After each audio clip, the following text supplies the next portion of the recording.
I did have one student recently who had been sick, and having been sick, she missed out on a lot of work. Now, in the beginning of the year, it's a lot of more of a practice to develop your classroom climate and behavior, not so much for me to assess any content or skills. But she was so upset that she had been gone. And when I could see this building and we needed to get to the next step, I've missed so much. And I stopped her for a second and I said, what's gonna happen if you miss it? Will our friends be okay? She said, yeah. I said, okay. Mrs. Gillette's head's not gonna like fall off or anything. She said, no. I said, okay, so that's good. Is anything gonna happen to our school? She said, I don't think so. I said, okay, so the school's still here. Think anything will happen at home? No. I said, okay, what's the worst that could happen if you don't get it done? Would somebody be mad at me? I said, who would be mad at me? Well, you. I said, you were absent. How could I possibly be mad? For her to be able to see that the consequences of that were nothing to be frightened of, you missed those few pages. Everything's okay. We're gonna keep working on it. If we have time, we'll go back and do them. And if we don't have time, the school will still be here, your friends will still be here, your family will be fine, Mrs. Gillette will be fine, you won't be in trouble, so nothing bad's gonna happen. And she kind of a little choked up and went, okay.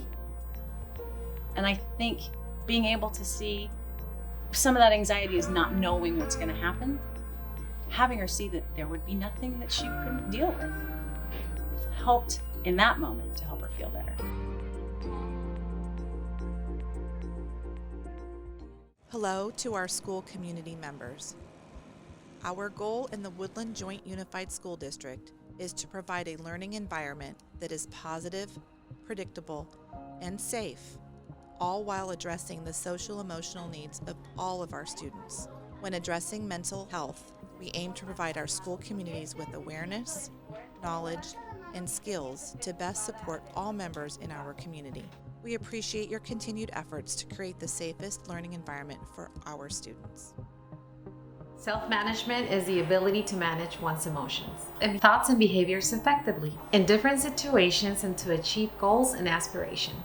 This includes the capacities to delay gratification, manage stress and feel motivation, an agency to accomplish personal and collective goals, such as managing one's emotions, identifying and using stress management strategies, exhibiting self-discipline and self-motivation, using planning and organizational skills, showing the courage to take initiative, demonstrating personal and collective agency. Stress management can be easy to talk about until you're under stress. Students and teachers and staff on every level are experiencing more stress than they ever have. It's due to not being in school for the past year and a half, being at home, having anxiety, being around other students now. We can relate to the students and their stress. A lot of people want to be in the environment that we come from, but we're trying to get out of it, you know? Just have to have a strong mindset, that's it. In order to manage and deal with my emotions, I believe we need outlets. One hobby I do is I like writing. I love to write, and it helps calm me down. You don't want to be freaking out a bunch. When it comes to self-management and processing my own emotions, I don't know that I have a certain recipe of steps, but the very first thing I do is I take time away. I need to process through the emotional piece in order to have a mind that's open to a discussion that can outline my own thoughts. I do share my story with them. I came here, I was in 6th grade and didn't understand a word my teacher was saying, but here I am. I think in those cases, it's important just to let them know like somebody has been there and was able to overcome every challenge, so you will too. Having them understand that they don't always have to get it easily. It doesn't mean they're not smart, it doesn't mean they can't do it, but that they shouldn't give up because it wasn't easy like it was before. And you have to find that internal drive, and that can be really hard when it's always been challenging. And for those kids that have had it easy, they need to learn coping skills for those situations where it's a challenge that they've never faced before. When I stress out, I feel very nervous. I start thinking like, oh wait, if I don't do this, I'm gonna get in trouble or something. Like, that's how I feel.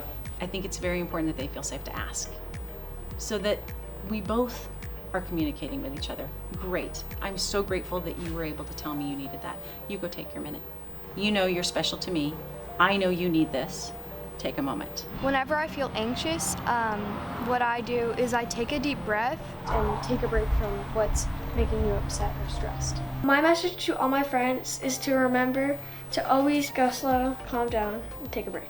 My message to the community is to remember that every feeling you have is valid, that every person's feelings are filtered through their own lens and their own stories.